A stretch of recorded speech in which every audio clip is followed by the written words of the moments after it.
Aujourd'hui, je vais parler avec ma réalité, ma vision des choses, mais c'est une réalité, je pense, qui va faire peut-être du mal à certaines personnes, mais c'est un mal qui, à mes yeux, pourra faire naître beaucoup de bien. Très récemment, on m'a posé une question qui mérite une vidéo pour bien expliquer la chose. Peut-on aimer quelqu'un qui nous fait du mal? Et, entre parenthèses, pourquoi? Pour dire la vérité, à mes yeux aujourd'hui, il y a peut-être plus de gens qui aiment celui qui leur fait du mal que des gens qui aiment celui qui leur fait du bien. Chacun est différent, chacun comble en lui quelque chose de différent. On peut clairement aimer quelqu'un qui nous fait du mal. Je le rappelle, mais aimer quelque chose, aimer quelqu'un, ça ne veut pas dire que cette personne est bien, ça ne veut pas dire que cette personne est un bien pour nous, ni qu'elle nous fera avancer. Cette personne peut clairement nous détruire.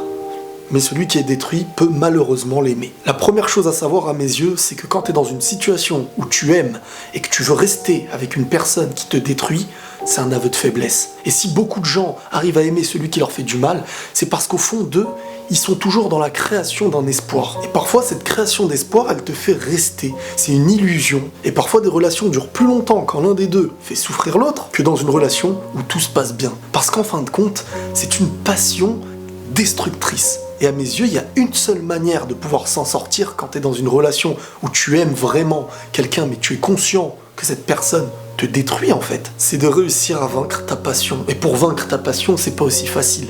Faut être prêt à souffrir. À l'aide de ta raison, qui peut-être sur le coup est encore plus faible que la passion, prendre une décision claire. Stopper les choses. Mais être prêt à cette douleur et à cette souffrance qui va venir. Être prêt au chagrin, à la tristesse, à la petite déprime qui va venir, tout en étant conscient, mais vraiment, être vraiment conscient, je parle, qu'après cette tristesse, vous allez être assuré d'aller mieux. Vous irez toujours mieux sans la personne qui vous fait du mal. Et ça, faut en être conscient. Même si tu l'aimes de tout ton cœur. Si tu es dans un couple ou dans une situation où tu recules en ayant mal, tu ne peux pas avancer. Et ce qui fait encore plus mal dans un couple lorsqu'une personne arrête cette relation, c'est toujours dans cet espoir. C'est l'espoir qui te détruit en fin de compte. L'espoir nourrit le mal que la personne te fait subir parce qu'en fin de compte, tu utilises le mal qu'elle te fait en ayant un espoir que demain ça ira mieux. Demain ira mieux quand la graine d'aujourd'hui nous le montre.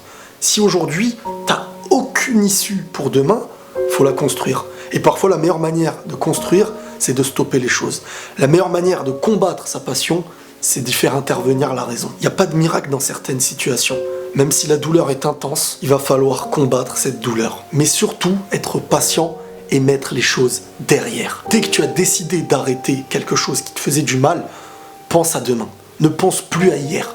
Ne te dis pas, peut-être que ça aurait pu être la personne qui. Base-toi sur ce qui a existé. Et ce qui a existé, c'est ce qui t'a fait souffrir. C'est ce qui te fait reculer. Rien ne te fait avancer. Donc oui, on peut clairement aimer quelqu'un qui nous fait du mal. Parce qu'au fond, nous, on est quelque part un petit peu destructeur. Et dans un couple où quelqu'un te fait du mal, il y a toujours deux manières de réagir qui existent. Il y a celui qui est dans l'espoir de changer cette personne qu'elle aime pour en fin de compte en faire quelqu'un qui l'aime. Il y a cet espoir de ne pas combattre sa passion, même si elle est aveugle. Et au final, il n'y a pas de solution, ce sera la destruction. Donc faites attention à vous, faites attention à votre cœur et mettez toujours la raison, car la passion seule ne sert à rien, elle finira par vous détruire. Voilà un petit peu ma vision des choses, mes vérités. Si elles peuvent apporter quelque chose, c'est bien. Si vous considérez que ce que je dis est mauvais, ne le prenez pas en compte.